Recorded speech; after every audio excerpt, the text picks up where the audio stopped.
Hey guys, this is Scott with The Average Joe's Armory, the channel for the average Joe, and today I've got a special pair of Remington shotguns for you.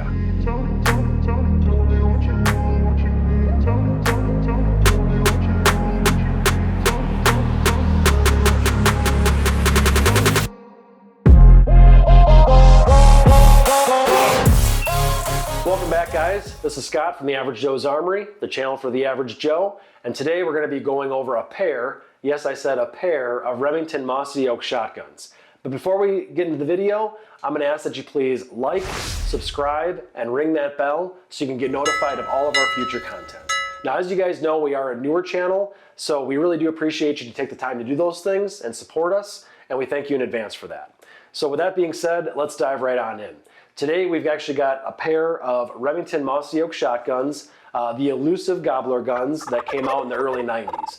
Now this is something new because Mossy Oak actually partnered with Remington as well as H&R and Mossberg, but today we're going to be focusing on Remington, but partnered with them in the 90s to create these guns that were special purpose shotguns with camouflage. And before we go too far into these actual guns themselves, I want to go into a little bit of history.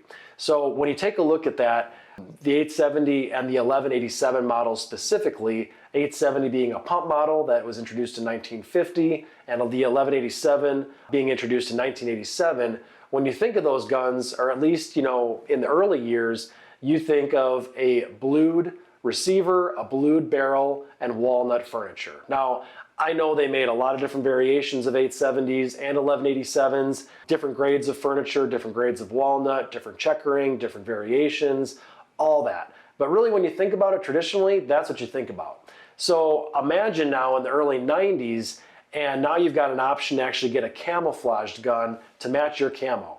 Waking up early in the morning, throwing your camo on, getting your gun, going out there to go turkey hunting or waterfowl hunting, and now you've got this cool gun that matches your camo, and it's also special purpose. And so that's what was going on here in the early 90s. It was something pretty revolutionary for the time, pretty exciting. So that's why I wanted to do a video on this, because nowadays there's just so many guns that have camouflage on them, and it's like nothing, right? But if you take a look back then, it was something pretty special and something pretty cool. So let's first kind of go into what is the special purpose shotgun. So when I took a look and compared these guns to some of the other 870s and Wingmasters and 1187s out there, some of the big differences that I noticed here were that these actually have a metal follower, which is a lot more durable, a lot more reliable, especially if you're out in the field. They also have the mid-beat option, and then as well as that, the big thing is that they're camouflaged. So not only does it look different, but there's a different process of actually putting the camo on these that makes them more durable.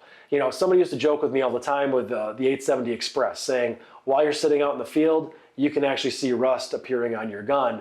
With these guns, you're not going to see that. This finish is a lot more durable, it's much more quality, and hey, let's be honest, it looks pretty darn cool too. So those are some of the big differences of the special purpose. Now let's go into the actual camo options. So Mossy Oak offered the bottomland option, which is what we have here today, and then also the green leaf option, which basically looks like this, except it's got green leaves scattered throughout the gun.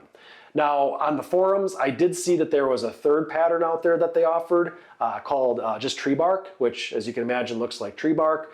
However, in the article that I read on Mossy Oak magazine, they do not mention that variation and they do not mention that pattern. So with that being said, there were a couple variations of these guns that they did come out with. And keep in mind, they did come out with the Mossbergs and the H&Rs too, but we're just going to be focusing on the Remingtons. So with the Remingtons, we had the option in a 21-inch, a 26-inch, and a 28-inch barrel on both the 870 and the 1187. Which are great for turkey and waterfowl. And then on top of that, they also came out, and those were also in 12 gauge, just 12 gauge. Then they also came out with one in bottomland that was a 10 gauge. The 10 gauge SP, I believe is what it was called. A little hard on the shoulder, but those are the different patterns that were out there. So imagine again, early 90s, these are some of your options, and they definitely were inclusive of, the turkey hunters, the waterfowl, and they had those different patterns, which is really cool. I guess when you take a look at these specific guns, they're both the bottomland version. They came with that special sling that was patterned the same way as the gun, which is kind of cool. Both these do have that sling. We got the 870 up here, and we've got the 1187 below. Here they are. Pretty cool guns, pretty cool history. And taking a look here, what are my personal thoughts on them? I've had the opportunity to shoot a lot of different shotguns in my lifetime, specifically pump guns. So, you know, I'm very familiar with an 870 and other pump guns as well. I've shot many Expresses, many Wingmasters, and this is the first special purpose shotgun that I was able to shoot.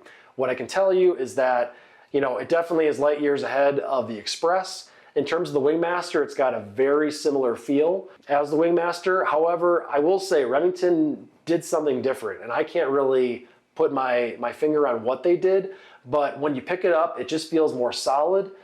When you shoulder it, it just feels tighter. And when you want to acquire that target, it's just a lot more comfortable. And lastly, when you slide that action, it is solid. Now, 870s are known for being super smooth actions. This is smooth, but it's solid smooth. And that's what I like about this gun. In fact, if I were to pick an Express, a Wingmaster, or this gun, I would pick this gun every day of the week. As for the 1187, I don't have as much experience with the 1187s. I haven't shot many of them.